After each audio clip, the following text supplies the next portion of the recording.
Hey everybody, it's Tony Flath, T-Man Speaks on social media, and I'm here with another exciting edition of Talk with T-Man. And I've got two previous guests. I've got Neil Cuttermool, and I also have Tina Gravel. I hope I didn't butcher your name too much there, Neil. Good seeing you again, mate. Tina, great to be online with you again. Certainly appreciate it. Neil, meet Tina. Tina, Neil. Tina. Awesome. Thank you, Neil, and so sorry if I That's all right, Tina. Tina, I've got to ask you, what do you do? We haven't been introduced before. Oh, okay. I'm a senior VP of indirect channels. Yeah, $2 billion data center. Oh, what's the name of it? Cyxtera, Cyxtera. Oh, okay. We were with the 57 data centers out of Century. Oh, wow. Tina, you've got some exciting times in the data center space coming. Oh, yeah. We sure do. You're going to evolve into that MSP proposition very soon. Yes, absolutely. Believe you me. Yes. Yep. So we've been all back and forth and going over the social media side of things and, interacting back and forth on that note, and got to talking about, how do you approach social media? How do you build followers? Once you get momentum, it can take different tracks. And Neil's got some great perspective. Neil's been doing some great videos out there, and he's certainly done some great things over the years in social media. So he's going to give us a little one-on-one here for me and Tina today, and we certainly appreciate it. So over to you, Neil. Oh, thanks, Tony. And you didn't kill my name too much, which is great. You normally do. I know. I owe you a whole bunch of beers on that note, mate. Oh, you do, yeah. I'm expecting a bumper Christmas from you. Tina, it's a pleasure to meet you virtually. So I'm very happy to just impart a little bit of my knowledge on social, what I've learned over the years, what has worked in practice, what hasn't worked in practice. Just a couple of pointers, really. And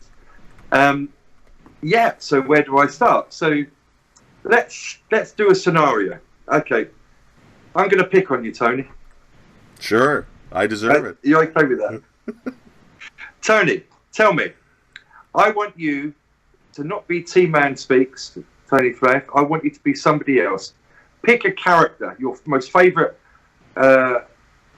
character you can ever imagine. That your idol, your mentor. My idol, my mentor. Well, let's just have a little fun from when I was a kid, and you can relate to this, right? We all grew up with Fred Flintstone, and watching Fred Flintstone bowl down the alley and twinkle on those toes, right? I love Fred Flintstone. There, let's go with Fred, yeah. Okay, so you're going to be Fred Flintstone. So there you go. You've created your Twitter handle, at Fred_Flintstone probably, or whatever it's shortest if you can, if it's available. So, but what you're selling is rocks, right? It doesn't have to be. We don't have to talk about social selling, but it's probably easier to relate it to that. So, you want to sell some rocks because you're Fred Flintstone and you work in the rubble yard. Not to put too many analogies into it, but so right. How do you get that message out? So, you need to know obviously your target audience, right? So, who wants to buy rocks, right? So, for example, I'll bring it down a level, people who want to put rocks in their gardens. So you're analysing your target audience. So once you've done that, it says basic sales 101, right? But you're using it digitally. So then you're going to go, okay, I know my target audience who want to buy. Let's just say it's garden centres, right? So, okay, I know I'm going to sell to garden centres. But what I want to do, I don't want to be an evangelist. I always try and follow the 80-20 rule, right? So 80% factual, 20% off the cuff. So at least, you show some human type of characteristic trait from your personality gets across digitally. So 80% could be, this rock is fantastic, it's lovely and purple, take a look at the picture, right? But then that's great, so you're advertising. But then also put some human element into it, maybe even some funnies about that rock, or Yabba dabba doo. You got a yabba dabba doo about absolutely. the Or rock. even Yeah. personality, right? There it is. There can be your handle. Everything that you start with, yabba dabba doo. Have a look at this rock, right? Or something like that. So you create a persona. So once you've done that, great. Now you want to create. How do you get people to see you? Otherwise, because when you first create a social account, you're just getting it to the ether, and nobody even knows you exist. So you're just going to send out social messages, quite literally, to yourself, right? Until people start taking an interest in following you. So this is where three main elements of something like Twitter comes in. Now I'm going to try and use the whiteboard behind me. This pen works. And tell me if you get a good shot of this board. Yeah, right? yeah, it's right dead center. Right. Looks good. So, if you can see it, can you see the number 1 there, right? Absolutely. Fantastic. So the first thing that I want to do, right, is you work out where garden centres are looking already for their rocks. And equating that to Twitter analogies, what hashtags are they looking in? Because a hashtag on Twitter is literally like an electronic folder. Right? Yeah. So I now go, I'm going to create a hashtag to send to that already exists. So I'm just going to use it. So hashtag rocks.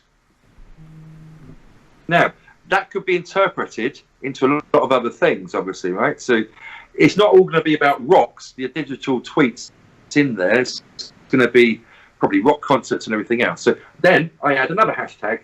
I would do garden centre, right? This is all fictitious, obviously, right? English spelling, right? And then so if I publish some information out in the ether and put those two hashtags, I know that there's a high degree of someone who I want to reach is already looking in there.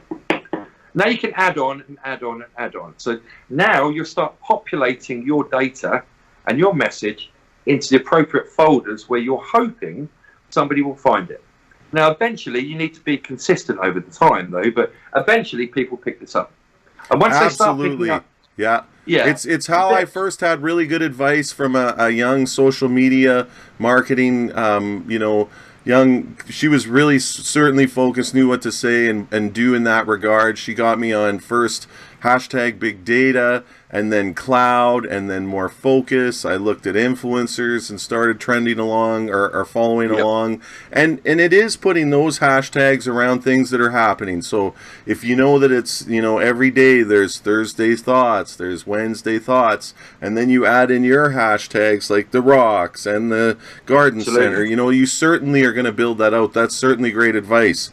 So we've, just here in the last, looking over, a few minutes to get some better message in there. So you've got your first is your hashtag. So let's get into the lists. Looking forward to it. So now I've published into a container, which is hashtags in the folder. Now, if people like me and they like what I'm putting in there, hence the 80-20 rule, don't evangelize too much. A lot of influencers do. And they can come across really arrogant, pompous, and self-confident, and that will turn it off. You can be cheeky and you can be funny, but don't be all about me.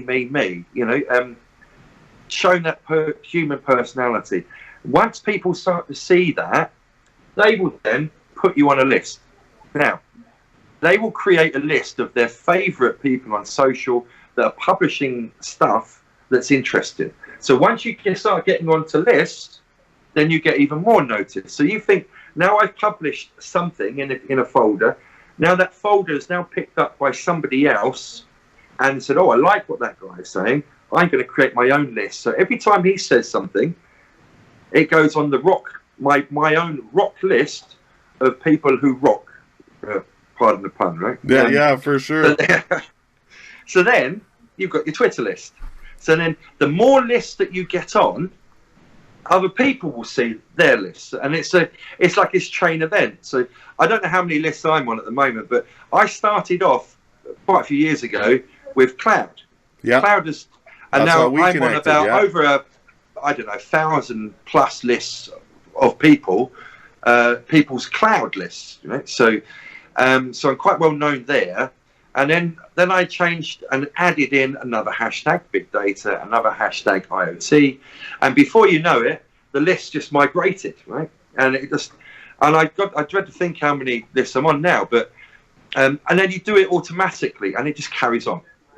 For sure. Those are really good 2 tips. So we're back and forth on social media. We had a great vlogcast there on cybersecurity, cloud, blockchain, all the great stuff you're doing. Love that latest video you put out.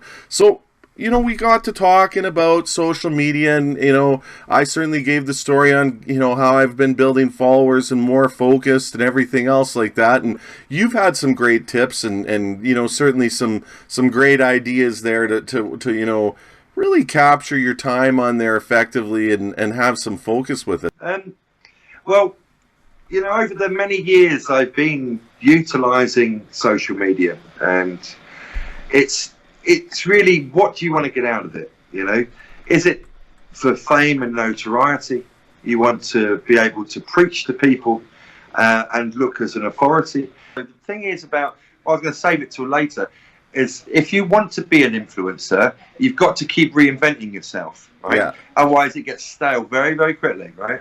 To keep the audience happy and still want to see you, you've got to keep reinvent.